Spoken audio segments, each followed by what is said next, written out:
The Sun is over 4.5 billion years old, older than continents, dinosaurs, and every story ever told. It's the giant ball of light and heat that wakes your mornings, grows the food on your plate, and even charges the solar panels that keep your phone alive on a beach day. In this video we'll trace its whole life, how it was born from a cloud of dust, how it keeps shining by squeezing tiny bits together like a never-ending campfire, and what's coming next for our star. You'll see why sunrise paints the sky, why the seasons change, and how bursts of solar activity can scramble satellites and power grids. Basically, the sun's mood swings can be annoying. We'll explain big ideas with simple, everyday examples, how plants use sunlight as food, why sunscreen matters, and how to spot solar effects in your daily life. Stick around for a clear timeline, surprising facts, and practical tips so you can read the sun like an old friend, and maybe impress someone with a fun solar fact at your next barbecue. Birth in a stellar nursery. A giant, cold cloud of gas and dust slowly became the stage where the sun's story began. These clouds, mostly hydrogen with a sprinkle of helium and tiny bits of rock and ice, drift through space like a thin, frozen fog. Think of a valley filled with morning mist, only many times larger and much emptier.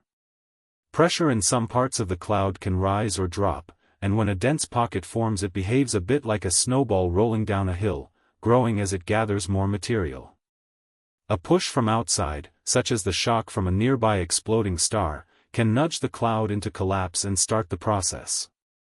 As the patch of gas fell inward under its own weight, the center grew denser and hotter. Gravity was doing the heavy lifting. Spinning naturally started or sped up as the material came together, not unlike an ice skater pulling in their arms and twirling faster. The spinning material flattened into a disk around the hot center, a neat cosmic pancake where most of the leftover stuff ended up. Dust and gas in that disk clumped into ever larger bits, first tiny grains, then pebbles, then rocks, building blocks for planets. Picture kneading dough and flicking it into a spinning pizza. The same basic physics makes things thin out and spread. In the middle, the forming sun, called a protostar, kept collecting mass from the disk, and its core temperature climbed. Once it became hot and squeezed enough, hydrogen atoms began to fuse together into helium, releasing a vast amount of energy. That step is the real switch from a baby star to a full-fledged star. This fusion is like a chain reaction where tiny pieces combine to make a heavier piece and, in the process, give off light and heat, no oven required. Some of the material was thrown away in strong winds and narrow jets that punched out from the poles, helping to peel away the remaining gas and letting the new star breathe freely.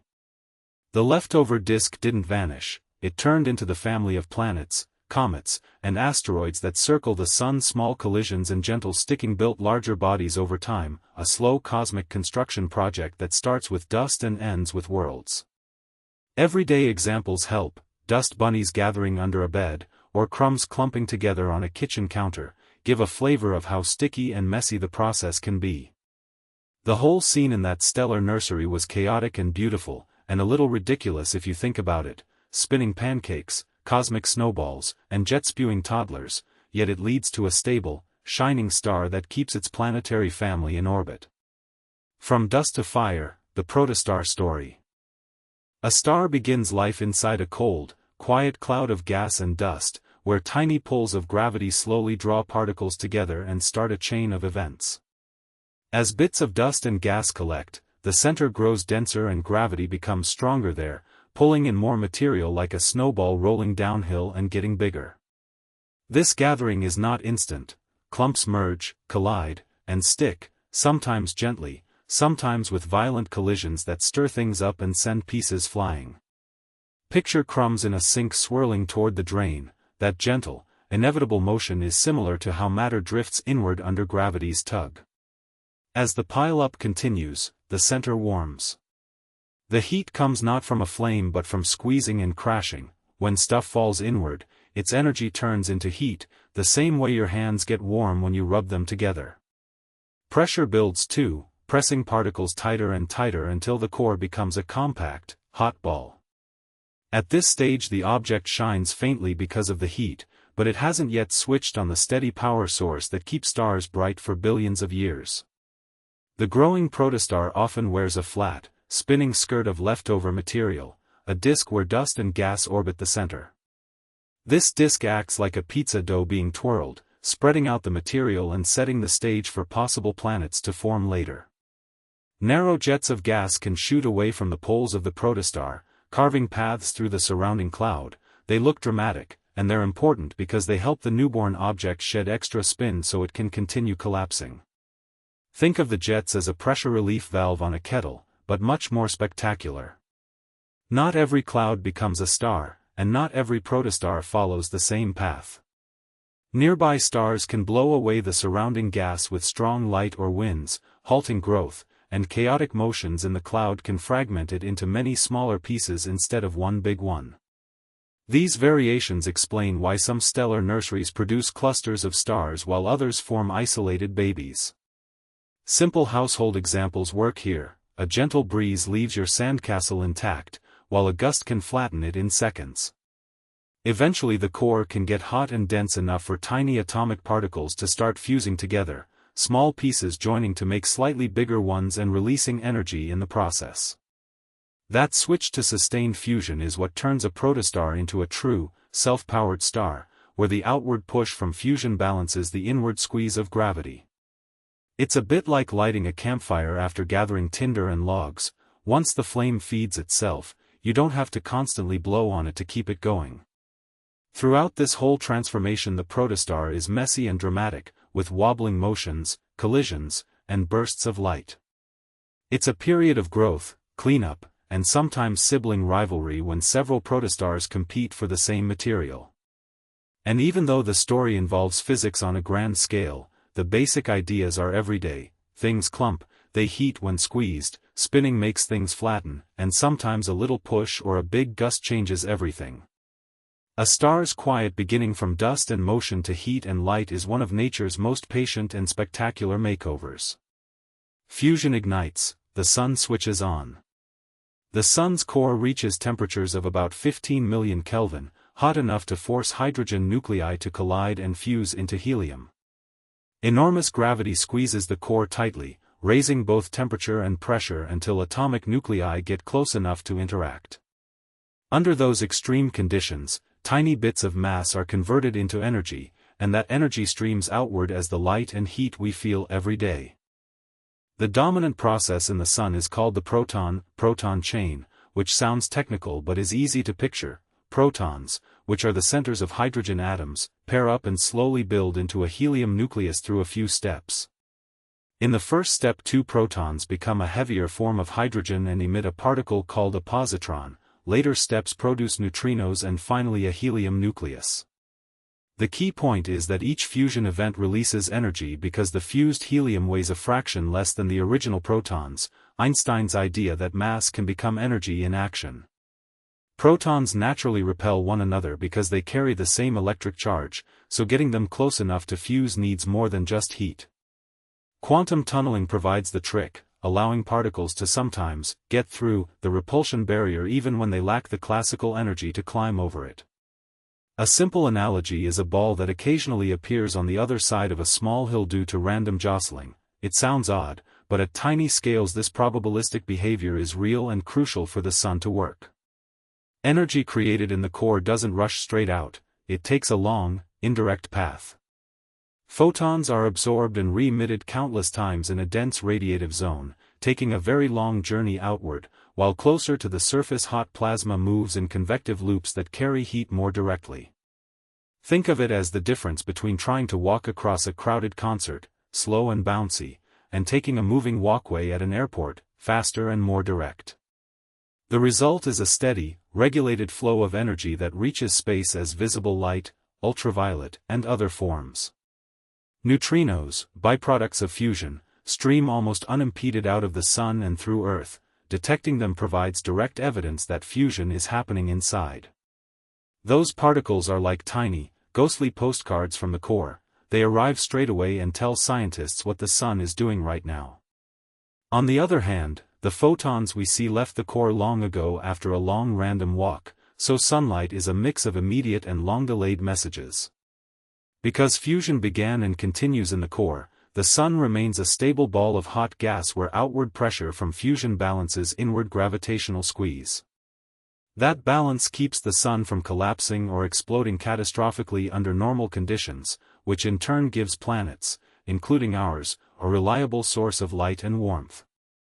It's a cosmic household appliance that's remarkably efficient, no batteries required, just gravity, heat, and a lot of protons doing teamwork with a dash of quantum weirdness and a pinch of humor. Inside out, anatomy from core to corona. At the very center of the Sun sits the core, where hydrogen atoms fuse into helium and release the energy that lights and warms our whole solar neighborhood. This fusion is like a gigantic, continuous lock-and-key reaction that builds a steady outflow of light and heat, no spark plug required. Pressures down there are enormous and the conditions squeeze particles so closely that they overcome their natural repulsion. Picture people packed shoulder to shoulder on a subway during rush hour, only far hotter and far less pleasant. Moving outward, energy leaves the core through a region where light is constantly absorbed and re-emitted, making its journey outward a slow, random walk rather than a straight sprint.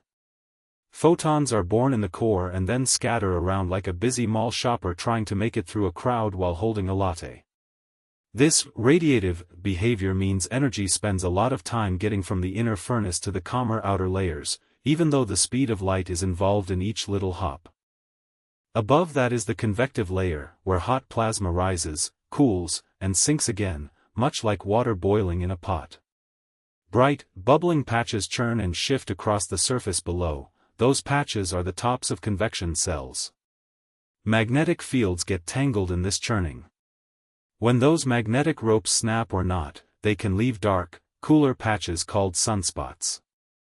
Those spots look like bruises on the Sun, but they're actually regions where magnetic fields suppress the boiling motion, making them cooler than their surroundings, like putting a lid on a simmering pot in one spot and watching the bubbles subside there. The visible face of the Sun is the photosphere, a thin layer that emits the light we see and gives the Sun its apparent surface. It looks steady from a distance but is lively up close, with a textured appearance from the convection below. Just above that sits a thinner, more diffuse layer that can glow a reddish color under certain viewing conditions. This area shows jets and small eruptions that are hard to see without special filters. Short-lived features there leap up and fall back down like blades of grass stirred by a sudden gust of wind. Farther out is the corona, the Sun's extended atmosphere, which streams outward and eventually becomes the solar wind, a flow of charged particles that sails through the solar system. Oddly enough, the corona is much hotter than the visible surface beneath it. That counterintuitive fact surprised scientists and still inspires clever detective work. When the Sun throws particularly energetic disturbances, they can send clouds of charged particles our way. Those can make power grids grumpy, upset satellite electronics, and paint the polar skies with auroras, nature's own light show. Think of it as a cosmic weather system where the Sun is the storm center and Earth gets the occasional lightning flash alert. Putting it all together, the Sun behaves like a layered machine, energy born deep inside, shuffled outward in different ways, and finally released as light, heat, and charged particles that interact with planets. Observing and understanding these layers helps us predict space weather and protect the technology we rely on every day. And while the Sun won't change its tune anytime soon, it's comforting to remember that its workings are a lot like familiar kitchen physics, just on a scale where too hot to touch is an understatement. Radiation, convection, and the Sun's heat engine. Deep inside the Sun, enormous amounts of energy are released as tiny packets of light called photons, and those photons are the main way heat moves outward at first. Light travels even through empty space, which is why you feel warm on your face when sunlight reaches you, but a camping stove needs air to heat your hands by touch. The Sun sends out light across a range of types you know by simple names: visible light that lets you see, ultraviolet that can give you a sunburn, and infrared that you feel as warmth. In the dense inner layers that light must pass through, it scatters and bounces around a lot. Think of a crowded hallway where it takes a while to make your way through, so the path from production to escape is anything but straight. Closer to the surface, the Sun switches tactics and relies on convection, which is the familiar rising and falling motion you see when a pot of soup boils. Hot plasma rises, cools at the top, then sinks again, forming cells that look like bubbling patches on the visible surface. Telescopes show this as a grainy pattern called granulation. You can compare it to a room warmed by a heater. Warm air rises from the heater and cooler air moves in, and that circulation keeps the whole room mixed. Convection in the sun stirs the outer layer and carries energy much faster than walking photons there would, and it also brings magnetic fields along for the ride. Together these processes make the sun behave like a giant heat engine, converting energy produced deep inside into the flow of light, heat, and motion that streams into space. Engines need a hot part and a cooler part to work. In the sun, the very hot inner regions and the cooler surface create the differences that drive circulation. Those moving charges and swirling flows help generate the sun's magnetic field, and when the field gets tangled and snaps back, it can fling energetic particles outward, events that may light up Earth's polar skies as auroras or interfere with satellites and power systems. It's basically a massive natural machine with some very dramatic side effects. In everyday life you can see the same basic ideas. Standing in sunlight is radiation, watching steam swirl above your tea is convection, and a steam engine or radiator is a heat engine at work. The sun just does all three at once and at a scale that makes our weather, powers photosynthesis, and sets the rhythm for life on Earth. It doesn't have gears or pistons, but between bouncing photons and boiling plasma it gets the job done, reliably, and with occasional fireworks when magnetic trouble brews. A little humor helps. The sun stirs its own soup constantly, and unlike most cooks it doesn't need a spoon. Magnetic mayhem, the solar dynamo. The sun's magnetic field is born from motion. Hot, charged gas inside the star moves and twists, and that motion makes magnetic patterns grow and change. This gas, called plasma, behaves like a fluid full of tiny electric charges, so when it flows it carries magnetic lines with it. Think of stirring a pot of soup with a spoon. The swirls you make are like the invisible magnetic ropes being pulled around inside the sun. Convection and rotation do most of the heavy lifting. Near the sun's surface, hot plasma rises, cools, and sinks back down, setting up boiling, churning cells. Deeper down, different layers rotate at different speeds, so parts of the sun near the equator swing around faster than parts near the poles. Combine that boiling with a funky kind of differential spin and you get a continuous twisting and stretching of magnetic lines. Picture spreading soft taffy while turning it. The taffy stretches and knots, just like the sun's magnetic field gets tangled and amplified. Where those twisted magnetic ropes poke through the surface, dark patches called sunspots appear. They come in opposite magnetic polarities as if someone stuck two magnets end to end under the skin.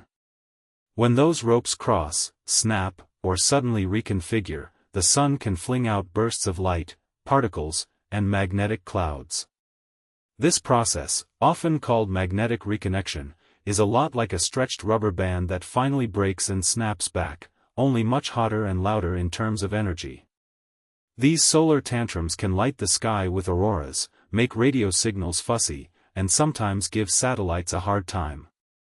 Scientists study the whole process with spacecraft, telescopes, and computer models that try to mimic a giant pot of boiling plasma.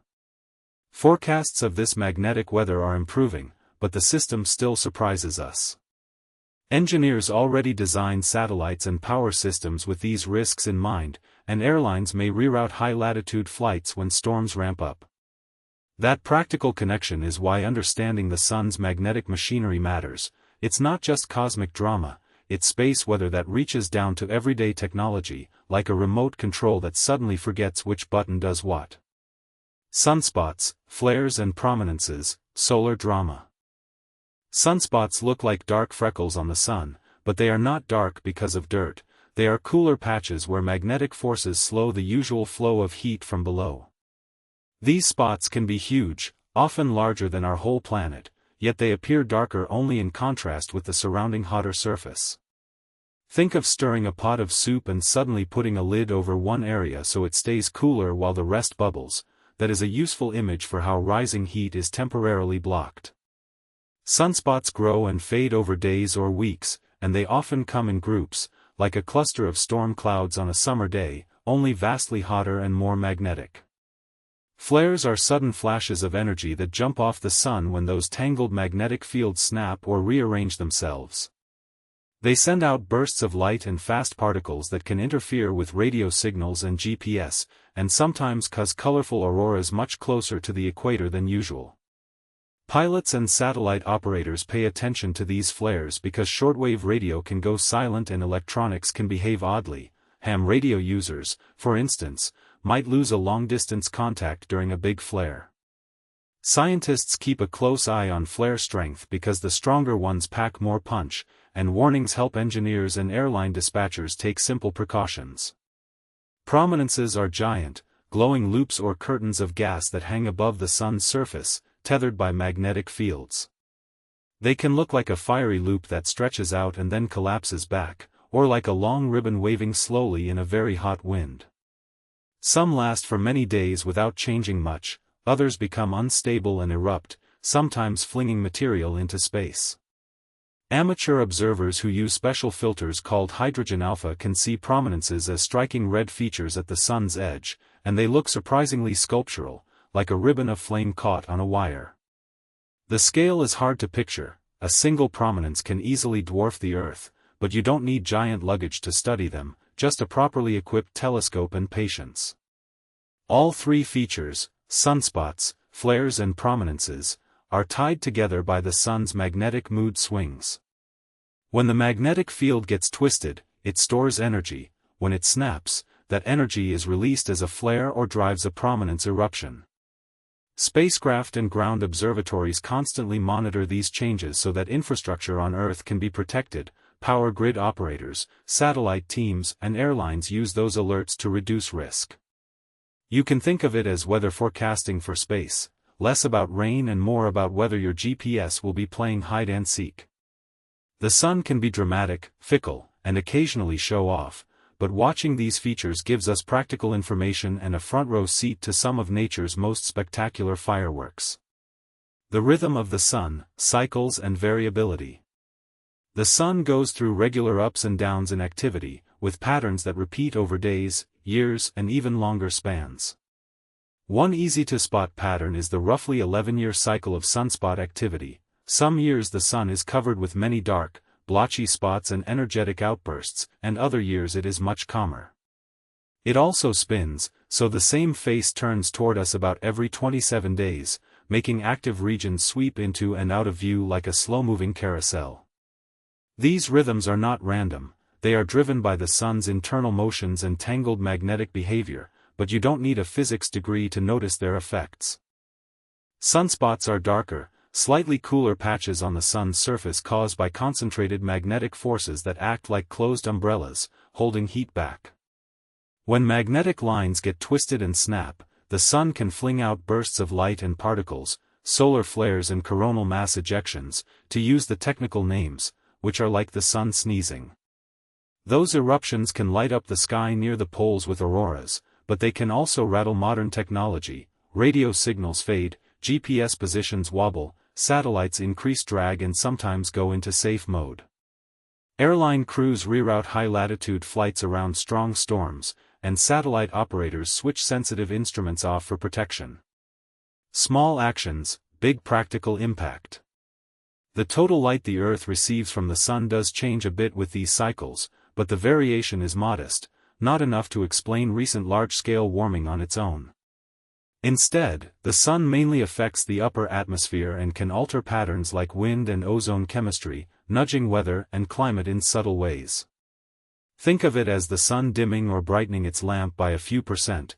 You notice the mood shift, but the room doesn't suddenly become an icebox. Scientists watch these small shifts carefully because their cumulative effects can influence crops, radio-dependent services, and high-altitude flights. Monitoring and prediction have improved, but the sun still keeps surprises. Spacecraft and ground observatories constantly track sunspots, flares and incoming clouds of solar particles so forecasters can issue alerts much like terrestrial weather warnings. Short-term predictions, hours to days, tend to be the most reliable, while long-term forecasts remain a challenge. Communities and companies that depend on satellites or power grids use those alerts to take precautions, reorienting satellites, delaying launches, or adjusting grid loads. For aurora hunters, a bright storm can mean a spectacular light show. For engineers, it means a busy shift of protective moves. A little forethought turns the sun's tantrums into manageable events, and sometimes into free entertainment. Solar wind and the expanding heliosphere. A steady stream of charged particles flows outward from the sun, carrying with it magnetic fields and enough energy to shape the space around the planets. These particles are mostly electrons and protons, tiny, electrically charged bits of matter, streaming away because the sun's outer atmosphere is so hot that it spills material into space. For a simple life comparison, think of the sun as a constantly running sprinkler. Water sprays out in every direction and creates a moving mist that pushes against the surrounding air. The result in space is a wind that, while invisible to the eye, leaves clear fingerprints. Comet tails always point away from the sun, and satellites sometimes experience sudden electrical jolts when gusts hit them. Around this outflow, the solar system is wrapped in a vast, uneven bubble shaped by the push of that particle stream and the pushback from the thin gas and magnetic fields that fill interstellar space. This bubble acts like a shield of sorts. It reduces the number of high-energy particles coming in from faraway space, so life on Earth and our electronic toys get a bit less of a cosmic battering than they otherwise would. The size and shape of the bubble change. Stronger outflows from the sun inflate it, and weaker outflows let it sag and shift. Some human-made probes have actually crossed the outer edge of this bubble and kept reporting back, which proves the boundary is more than just a line on a diagram. Hot plasma boiling off the sun's outer layers is the engine behind the whole show. Magnetic fields rooted in the sun get dragged outward by the flow and twist into a spiral pattern because the sun spins as it blows. Picture a rotating lawn sprinkler that squirts out water, and then imagine that the water carries twisted threads with it. That's roughly what the magnetic structure looks like. There are different types of wind, too: a fast, steady stream coming from open regions on the sun where magnetic lines are like open doors, and a slower, more variable flow from places where magnetic loops trap and release particles. When a strong gust arrives at Earth, it can rattle our magnetic field and send charged particles down into the polar skies, lighting up auroras and occasionally messing with radio signals and GPS. It's like the sun blowing hard enough to turn off the car stereo for a moment. People who run satellites, airlines, and power grids pay close attention to this invisible weather because gusts from the sun can have very practical effects. Operators can put spacecraft into safe mode, plane routes over the poles can be adjusted, and engineers can prepare the grid for unusual currents induced in long power lines. Monitoring stations track changes, and warnings are sent out when the sun gets grumpy. So while the solar wind is a steady, natural phenomenon, its expanding and contracting bubble around us has everyday consequences, and a bit of humor. It's the only weather report where the forecast can literally reach beyond the farthest planet. Space weather and its impacts on technology. The sun constantly sends out streams of particles and bursts of energy that reach Earth and stir up our planet's magnetic environment. These bursts come in different forms: flashes of high-energy light that scramble radio signals, and huge clouds of charged gas that push and tug at Earth's magnetic field. When that happens, we get disturbances known as geomagnetic storms, and their invisible effects can touch many pieces of technology people rely on every day. Satellites feel the heat, literally and figuratively. Increased radiation can damage sensitive electronics and degrade solar panels, while extra drag from a puffed-up upper atmosphere can change satellite orbits and shorten mission lifetimes. Satellite operators often switch craft into safe modes or delay non-essential maneuvers until the storm calms down. That matters to anyone streaming shows, using satellite navigation, or depending on weather and communication data from orbiting instruments. Sometimes your TV or internet may glitch during a strong storm, frustrating, yes, but usually temporary. On the ground, long power lines act like giant antennas during geomagnetic storms and can pick up slow, sun-driven electric currents. Those currents can overload transformers and trip protection systems, which may lead to outages and costly equipment damage. Grid operators have tools to reduce risk. They can rearrange power flows, temporarily take vulnerable equipment offline, and use devices that limit harmful currents. Simple household examples include lights flickering or a short-term outage that spoils food in the fridge, small nuisances for most, but serious when critical services are affected. Navigation and timing systems rely on signals passing through the upper atmosphere, which can be disturbed by sudden bursts of solar 10th rays or charged particles. That causes GPS errors and loss of high-frequency radio links used by ships and aircraft, especially on polar routes.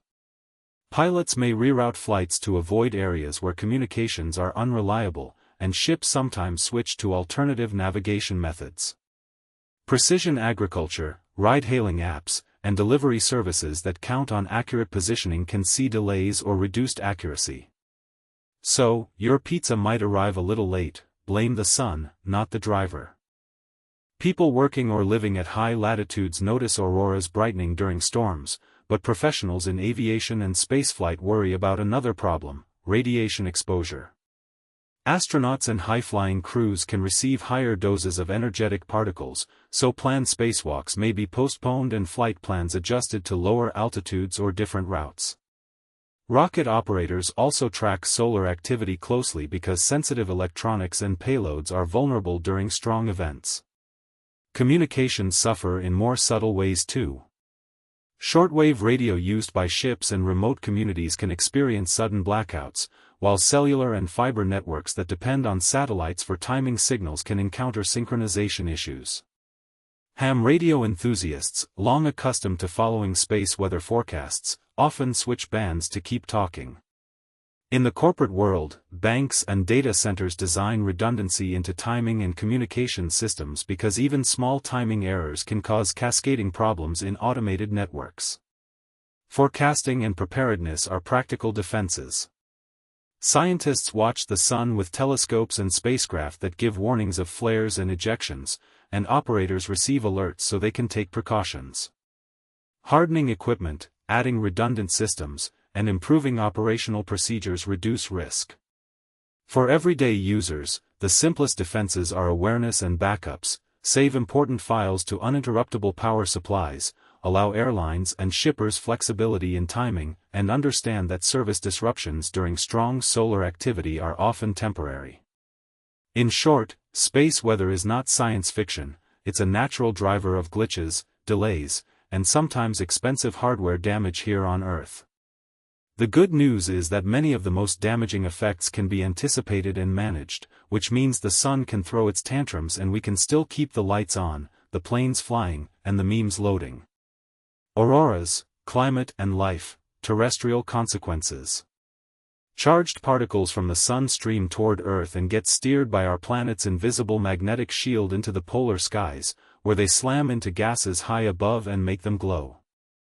That glow is the aurora. Oxygen and nitrogen atoms get excited and release light in greens, reds, and purples, a bit like the atmosphere sneezes and twinkles.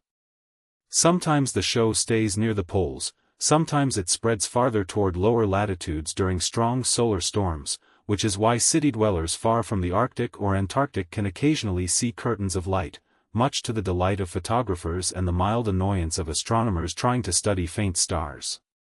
The sun's activity also nudges the chemistry of the upper atmosphere in ways that ripple downward a bit, changing how heat and winds are distributed. Higher energy ultraviolet light and particle impacts can alter ozone and other trace gases in the stratosphere, and that can tweak temperature patterns and wind flows. These effects are usually regional and modest compared with the big drivers of modern climate, so they add subtle nudges rather than dramatic shifts.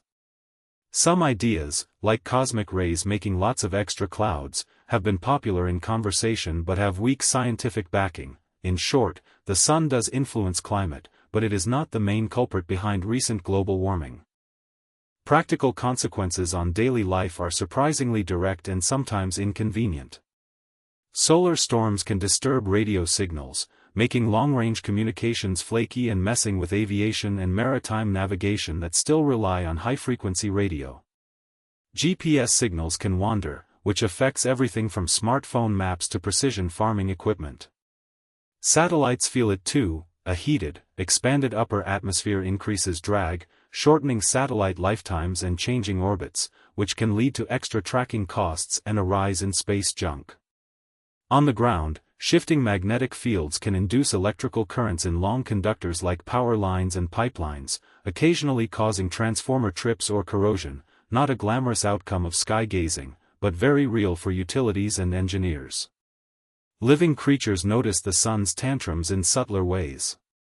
Many animals use Earth's magnetic field to find their way, and big disturbances can confuse migratory birds, sea turtles, and even some insects for a spell. There's also the human side. Airline crews and passengers on high-latitude flights get slightly higher exposure to energetic particles during severe events, which is monitored and managed by airlines. Meanwhile, aurora tourism booms when activity is high. Local economies get a boost from people traveling to see the lights, which shows that solar storms can be both a hazard and an economic opportunity. Nature and commerce both respond, often with a shrug and an adjustment. Taken together, the aurora, climate links and terrestrial consequences show the sun acting like a dramatic, sometimes meddlesome neighbor, beautiful and occasionally disruptive. The big takeaway is practical: monitor space weather, build resilient systems, and enjoy the light show when it's safe, because the sun keeps giving both wonders and headaches, sometimes on the same night. Solar neutrinos and the particle detective story. Deep inside the sun, tiny particles are made every time hydrogen atoms fuse together to make helium. These particles, called neutrinos, are incredibly light and almost never interact with anything else. They stream outward from the core and reach Earth with practically no delay. Think of a neutrino as the ultimate stealth courier. While light from the sun gets bounced and slowed by the dense solar material and can take a long time to escape, neutrinos slip through almost as if the sun's layers weren't there at all. Catching one of these ghost-like messengers is the hard part. Because neutrinos hardly ever bump into other particles, detectors have to be enormous and patient. Scientists build huge vats of ultrapure water or special liquids, or use clear Antarctic ice, and they watch for a tiny flash of light that appears when a neutrino finally interacts. That flash is a rare ripple in an otherwise calm pond, like noticing the single splash of a pebble in a vast swimming pool. To reduce false signals from cosmic rays and background noise, detectors are usually placed deep underground or under thick ice. It's like trying to hear a whisper in a quiet cellar instead of in the middle of a noisy party. There are three kinds, or flavors, of neutrinos, and they don't always stay the same. As they travel, they can switch from one flavor to another, a behavior scientists call oscillation. Simple detectors are tuned to see certain flavors more easily than others, so this shape-shifting makes tracking the total neutrino traffic tricky. Picture them as partygoers who swap costumes while moving through the crowd. Sometimes the bouncer recognizes them, and sometimes he doesn't. That changeable nature is part of what makes neutrinos both fascinating and frustrating to study. The information neutrinos carry is unique and very practical. Because they stream straight from the sun's core, they give a direct report on the nuclear reactions happening there, in a way that sunlight cannot. If the sun were sending a postcard from its heart, neutrinos would be the message inside that arrives before anything else does. Beyond solar science, neutrino detection helps in other areas too. It can provide insight into supernovae, and even be used to monitor nuclear reactors at a distance, since reactors also produce neutrinos as a byproduct. Building better neutrino telescopes is still a global effort. Engineers and physicists work on making larger, more sensitive detectors, and on improving ways to tell neutrino signals apart from background noise. It's a slow and patient craft, equal parts engineering and detective work. And while neutrinos are shy and elusive, they are also reliable couriers of otherwise hidden information, quiet, almost invisible, and oddly entertaining when you think of how much they can tell us while doing almost nothing at all. Observing the sun, from pinhole to space telescopes. People have long needed clever tricks to study the sun safely, because looking straight at it can hurt your eyes. One of the simplest tricks is the pinhole projection, which is nothing more than letting sunlight slip through a tiny hole and form an upside-down picture on a surface. A shoebox with a small hole and a white piece of paper makes a neat little sun theater. Backyard versions work just as well. Punch a hole in a card, let the light through, and watch the bright disk appear on the ground or on a sheet of paper. That same idea is why tree leaves make lots of tiny crescent shapes on the ground during a partial eclipse. The gaps act like thousands of pinholes. It's safe, it's cheap, and you don't need a degree to enjoy basic solar observing. A step up from pinhole tricks is using lenses and small telescopes, but these magnifiers must be paired with proper solar filters because the magnified sun is not only dazzling, it concentrates heat. Sunglasses, smoked glass, or untested filters are not safe. Only purpose-made solar filters or certified eclipse glasses should be used for direct viewing.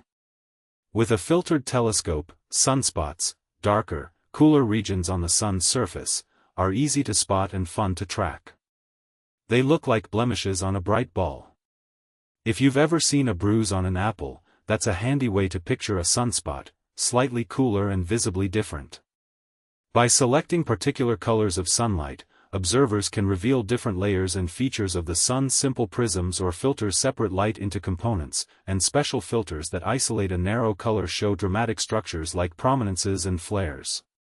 Think of it like tuning a radio to hear one station clearly. A hydrogen filter lets the red station play and reveals gas loops and eruptions that are otherwise invisible. Amateur solar telescopes designed for this purpose let hobbyists see things that ordinary white light viewing cannot, though they are pricier and require a little practice to use well. Space-based instruments solve many of the problems faced by ground observers. They don't suffer from clouds, atmospheric blurring, or day-night cycles, so they can watch the sun continuously and in crisp detail. Instruments in space can also detect ultraviolet and 10th-ray light that our atmosphere blocks, revealing hot outer layers and violent events. Satellites provide continuous movie-like streams of the sun, making it possible to spot eruptions headed toward Earth and give advance warnings for technological systems. It's like comparing a picture taken through a foggy window to one taken from outside on a clear day. The difference is dramatic, and the space-based view is the clear one. Several well-known space missions focus on solar imaging and measurements, each with a particular strength. Some take high-resolution movies of the surface, others capture the faint outer atmosphere, and others hug closer to the sun to sample particles and magnetic fields. Together they form a sort of multi-instrument toolkit that scientists use to study how the sun's activity affects space around Earth. The coordination between these instruments is a bit like a neighborhood watch. Everyone watches from a different porch and shares what they see so the whole community knows what's coming. For anyone who wants to observe the sun safely at home, stick to simple and proven methods. Use pinhole projection for a no-risk look, buy certified eclipse glasses for direct quick glances, and if you use binoculars or a telescope, attach a proper solar filter to the front end, never at the eyepiece. Don't use homemade darkened glass or sunglasses because they don't block harmful rays sufficiently. Even a smartphone needs a certified solar filter if you point it at the sun, otherwise you risk burning the sensor and your eyes. Amateur observers can also participate in citizen science by photographing sunspots with safe equipment and sharing images with astronomy groups. It's a great way to learn and contribute without wearing a lab coat. Watching the sun has grown from pinhole projections on backyard walls to continuous, multi-wavelength monitoring from space, and each step has opened new views and safer ways to look. Keep it safe, keep it curious, and remember that a tiny hole in a card can be as satisfying as a high-tech image when you're discovering a dark spot crawling across our nearest star. Ancient myths, calendars, and the sun in culture. Many societies wrapped stories around the sun to explain why it rose, set, warmed, and sometimes seemed to sulk behind clouds. Gods and goddesses often wore solar crowns or rode chariots across the sky in these tales. Those images helped people remember the sun's behavior in a world without weather apps. Farmers learned to read those stories as practical guides. If the sun's path looks a certain way, planting and harvest times follow, and that knowledge mattered more than poetic metaphors when food was on the line. Across continents, people turned sunlight into calendars. Some systems follow the sun's journey around Earth and keep track of seasons, which is useful for deciding when to sow seeds or celebrate harvests. Others use the moon's phases to measure months, and a few clever calendars mix both so months stay roughly in sync with the seasons. Think of it like choosing between a wristwatch that tells hours and a calendar app that tells seasons. Sometimes you want both to avoid confusion. Sundials were an everyday tool. A stick's shadow moved predictably, serving as an ancient alarm clock and meeting time reminder. Monuments and rituals often locked the sun into communal life. Temples and stones were aligned to catch the sunrise on important days, so the light would spotlight a statue or an altar at a chosen moment. Communities gathered then for music, food, and sometimes a little theatrical sun worship. Those events anchored social rhythms. Weddings, market times, and legal matters often followed the same solar cues. In modern urban life, we still follow similar patterns even without stone alignments. People time festivals and vacations around longer sunny days, and city planners think about sunlight when laying out parks. Different myths and calendar practices show how practical needs shaped belief. Some stories painted the sun as a protector that ensured crops grew, other tales warned that the sun demanded respect, which translated into rules about when to work and when to rest. Today, remnants of these traditions survive in holidays and local festivals that mark solstices and equinoxes, and in simple habits like scheduling outdoor events for the sunniest part of the year. It's a reminder that culture and sunlight have always teamed up to make life predictable, social, and occasionally a bit ceremonial, much like a neighborhood barbecue that everyone assumes will start when the sun is high. Missions to the sun, Voyagers, probes and close encounters. Solar missions use a mix of remote eyes and daring close-up scouts. Spacecraft like SOHO act like a weather station, keeping a steady watch on the sun and sending alerts when big eruptions or storms are brewing. You can think of it as the satellite equivalent of a traffic camera warning drivers about a sudden solar traffic jam.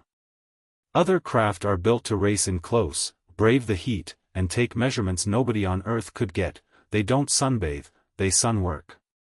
Some probes stay far enough away to image the whole sun and its surroundings, and they carry instruments that are easy to describe. A coronagraph, for example, blocks the bright face of the sun so the faint outer atmosphere becomes visible, like shading a lamp with your hand so you can see dust motes swirling. Particle detectors count charged particles streaming outward. Imagine catching rain in a bucket to know how hard it's raining. Magnetometers measure the sun's magnetic tugs, similar to how a compass reacts when you move a magnet nearby.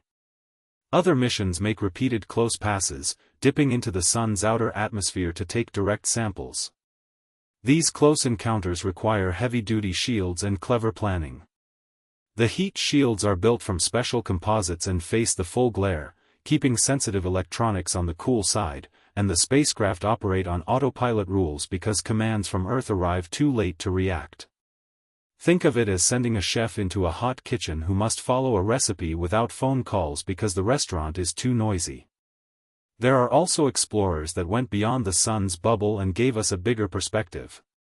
Voyagers, while not close sun missions, measured how the solar wind fades and how the edge of the sun's domain blends into interstellar space. A simple way to picture that is stepping out of a house into a windy field and noticing the breeze change. These outer probes helped define the size and shape of the sun's influence and showed that solar activity reaches far beyond where sunlight is strong. Combining wide-angle monitors with daring close probes gives scientists a fuller picture of the sun and its effects on the whole neighborhood.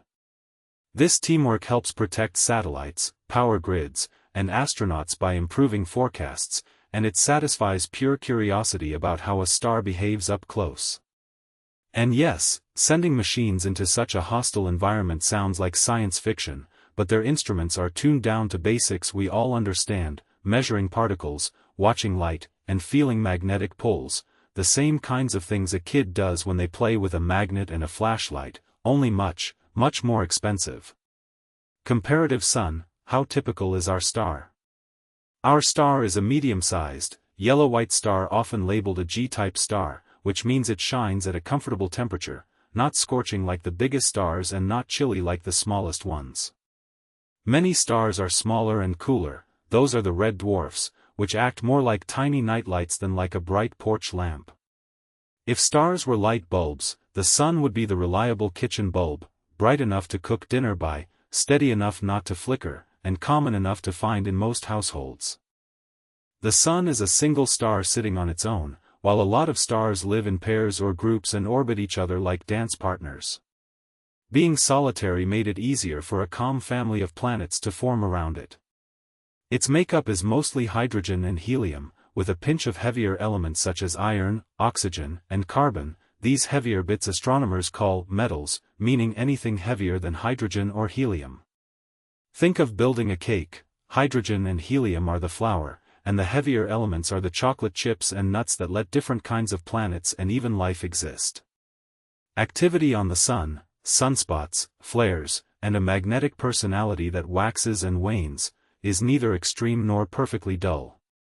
Some stars, especially younger or smaller ones, flare wildly and frequently, like an excitable neighbor who lights off fireworks every night. The Sun is more like someone who occasionally sets off a sparkler. It has storms that can interfere with satellites and power grids, but it is not constantly erupting. The Sun also spins, and different latitudes rotate at different speeds, which help stir its magnetic field much like stirring a pot makes swirls and eddies. When it comes to planets, the Sun is fairly accommodating. Many stars host planets, and our system, rocky worlds close in with gas giants farther out, is one of several possible layouts. Some stars boast giant planets parked extremely close to them, the so-called hot Jupiters, which can make life on nearby planets unlikely. The Sun lacks such a bully, which likely helped Earth remain stable. Its steady output and relatively calm behavior create a habitable zone where liquid water can persist, rather like a well-tuned oven that keeps a roast from burning or freezing. Putting everything together, the Sun is ordinary in many important ways but also somewhat fortunate. Ordinary because its size, composition, and planetary companions fit into patterns astronomers see elsewhere. Fortunate because being single, fairly stable, and lacking disruptive close-in giants made a peaceful neighborhood for life to develop here. So the Sun is both a typical player in the galaxy and, for our purposes, a very good neighbor. Predicting the Sun, models, surprises and limits. The Sun goes through shifts in activity that scientists follow by counting dark sunspots, measuring magnetic fields, and watching bursts of light and particles. These observations feed different kinds of prediction tools, simple statistical recipes that look for repeating patterns, physics-based simulations that try to recreate how hot gas and magnetic fields interact, and newer computer methods that learn from past data. A sunspot is just a cooler patch on the surface caused by concentrated magnetic field lines. Thinking of the Sun as a boiling pot of electrically charged gas helps. The bubbles and swirls there are what drive most of the trouble we try to forecast. Short-term alerts about sudden bursts of radiation come from watching active regions closely, while longer-term expectations about overall activity use trends in sunspot numbers and magnetic measurements. Models that try to forecast solar behavior range from easy-to-understand pattern matches to complicated simulations. Statistical models are like noticing that every time a particular pattern appears, something similar followed before. They work fast but can fail when the Sun does something new. Physics-based models treat the Sun's outer layers as a magnetic fluid, solving math that describes how fields twist and break. These give deeper insight, but they need huge computing power and perfect input data, and nobody has a perfect snapshot of the whole Sun at once. Machine learning methods have become popular too. They're trained on past events and can pick up subtle clues, although sometimes they act like a friend who guesses your next move based on your past snacks. Useful, but not magical. Surprises come from the Sun's flair for the unexpected. A quiet patch can suddenly flare up and throw a powerful burst of particles our way, disrupting radio signals and GPS. Sometimes one hemisphere of the Sun behaves very differently than the other, confusing forecasts that assume symmetry. The Sun's magnetic field can rearrange itself in ways that models didn't predict, producing coronal mass ejections that travel faster or in a different direction than expected. Even when models successfully predict the timing of an event, predicting the exact strength and impact at Earth is hard. A directed hit versus a near miss can be the difference between a dazzling aurora and trouble for satellite electronics. The Sun, in short, has mood swings and a flair for practical jokes. there are clear limits to what we can predict. One big constraint is our viewpoint. Most of our detailed magnetic maps cover only the side of the Sun facing Earth, so features on the far side can emerge unexpectedly. Helioseismology provides some far-side hints by listening to sound waves inside the Sun, but that method gives only coarse information. Another limit is the chaotic nature of magnetic fields. Small differences in starting conditions can grow rapidly, which shortens how far ahead a forecast can be reliable, sort of like how a tiny change in the starting angle of a pinball can send it somewhere completely different. Data gaps, instrument noise, and simplified physics in simulations all add uncertainty, and different models can give conflicting predictions for the same situation. The practical side of forecasting is all about risk management. Satellite operators may switch instruments to safe modes when a strong event is likely. Airlines can reroute polar flights to avoid increased radiation and communication issues. Power grid managers prepare to reduce line loading when geomagnetic disturbances are expected. These are real-world actions based on imperfect forecasts, and they show the balance between caution and cost. Better predictions would save money and reduce disruption, but improvements require more continuous observations, faster and more realistic models, and smarter ways to combine different forecasts. Meanwhile, the Sun keeps behaving like a big, hot neighbor who sometimes borrows the satellite dish without asking. Simple analogies help explain why progress is steady but slow. Forecasting solar activity is like predicting weather for a planet you can only see from one window. You can watch the doorway and the yard in detail, you can guess what's coming from the sounds you hear, and you can train a system on past behavior, but surprises will still happen when someone emerges from the blind side. Scientists continue to refine instruments, share data globally, and blend methods so that forecasts become more useful even if they're never perfect. And, as a small consolation, a wrong prediction rarely ruins anyone's barbecue. It mostly just keeps us humble and a little more careful with our technology. The Sun's middle age, stability and subtleties. Right now the Sun is a very steady star, quietly turning hydrogen into helium at its core and sending that energy outward as light and heat. This steady burning is what scientists call the main phase of a star's life, but you can think of it as the Sun's long, reliable middle age, like a perfectly tuned oven that keeps the house warm. Pressure from hot gas pushing outward balances the inward pull of gravity, and that balance keeps the Sun from changing wildly. The result is a predictable source of daylight and warmth that has let life on Earth settle into regular patterns. Small ups and downs still happen. Dark spots appear on the Sun's surface where magnetic fields get tangled and the local surface cools a bit, and the Sun then flares up sometimes, sending bursts of energy and particles outward. These events follow a rhythm that rises and falls over roughly a decade, and during high points you might get spectacular northern lights, disrupted radio signals, or extra drag on satellites. Amateur radio operators and satellite engineers pay attention because the Sun's mood can affect communications and orbits.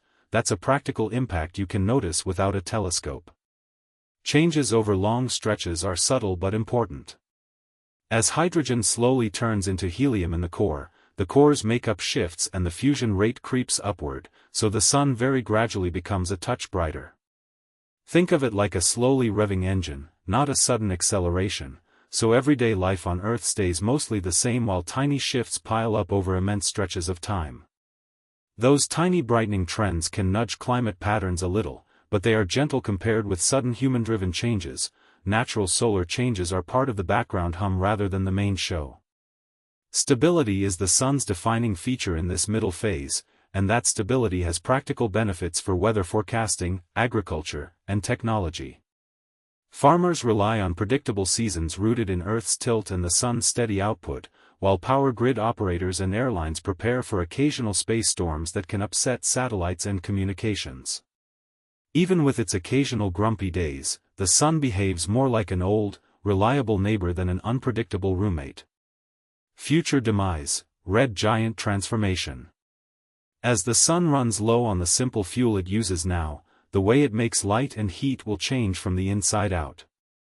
In plain terms, the central part that has been steadily turning hydrogen into energy will stop doing that in the same steady way, so the burned-out center squeezes down and heats up while a shell around it continues burning.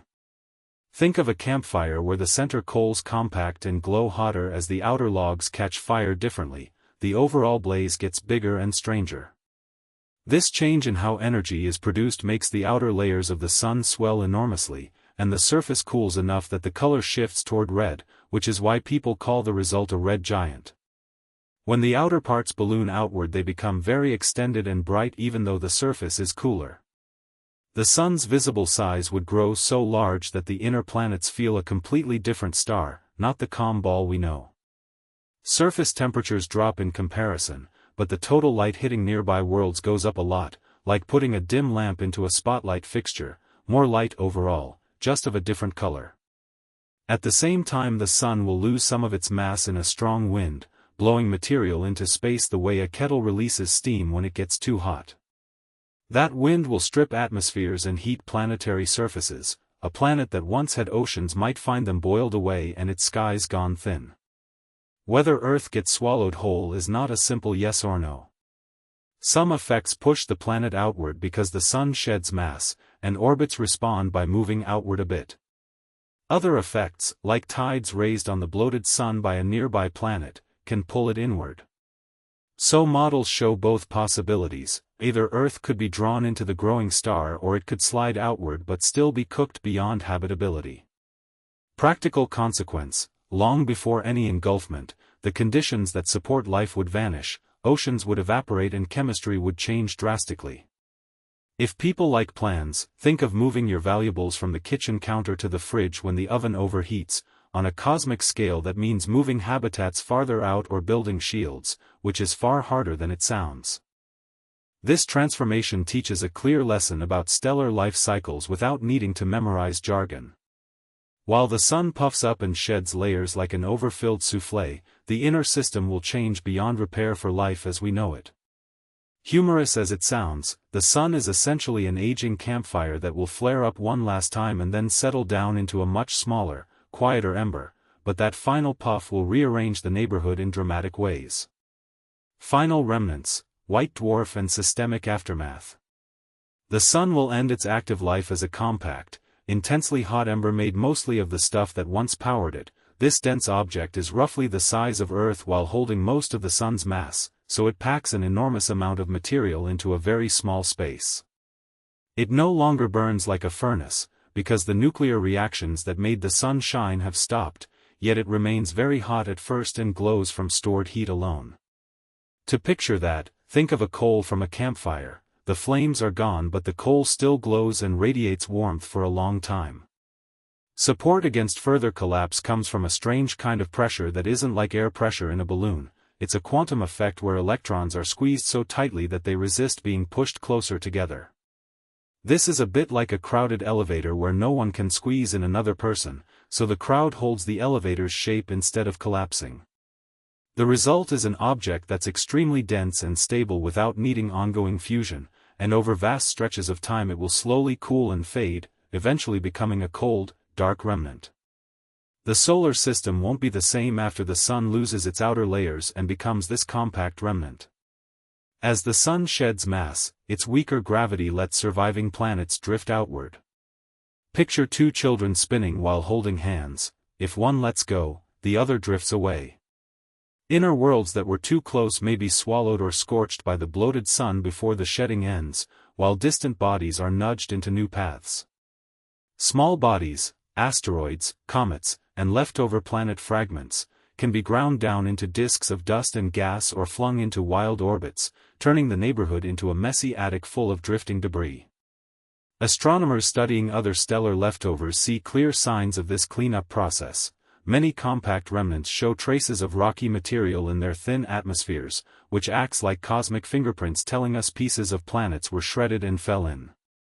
That's practically forensic astronomy. Scientists read the leftover chemistry to learn what those planets were made of, much like a detective examining crumbs to figure out what was eaten. In some cases, the debris forms a ring or disk close to the remnant, and chunks of rock can spiral in and boil, lighting up the remnant briefly with new, small flares of activity. Long-term dynamics in the system can be chaotic.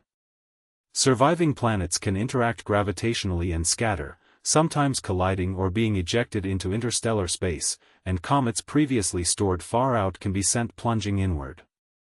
The process is slow on human scales but relentless on astronomical ones. For any hope of future habitability, the prospects are bleak. The compact remnant emits much less light and heat than the Sun did, so planets that remain will be barren and cold, not exactly vacation destinations, unless you enjoy eternal night and a very long winter. Observationally and practically, these remnants are valuable. They act like time capsules that help scientists understand planetary composition and the end stages of stellar evolution, and the behavior of debris around them informs models of orbital dynamics. Sometimes a remnant will briefly brighten when it feeds on a large piece of rocky material, offering a sudden, observable clue. A little cosmic humor: the Sun's final act is less a dramatic explosion and more a slow retirement into a quiet, glowing recliner, still warm but no longer doing the hard work of the living star it once was. We started as a cloud of gas and dust, spun into a bright ball, and for billions of years the Sun has been fusing tiny bits of itself into light and heat. Think of fusion like countless microscopic spark plugs keeping a giant cosmic lamp on. It gives us daylight, cooks our food, plants turn light into sugar, guides time with shadows and sundials, and even forces us to buy sunscreen when we forget to reapply. The Sun has moods too, cooler dark spots and sudden flares, a bit like weather on a star that can nudge our satellites or paint the skies with northern lights. If anything surprised you, that the Sun is both boring and dramatic at once, drop a comment and tell us which part stuck with you. If you like this journey from a dusty cloud to the star that keeps our planet alive, hit like and subscribe so you don't miss what's next. Coming up, we'll look closer at how the Sun shapes Earth's climate and how solar panels turn its light into the electricity in your home, and yes, we'll show real-life tips for staying safe in strong sunlight, and a few more star jokes. Thanks for watching the complete history of the Sun. See you in the next video.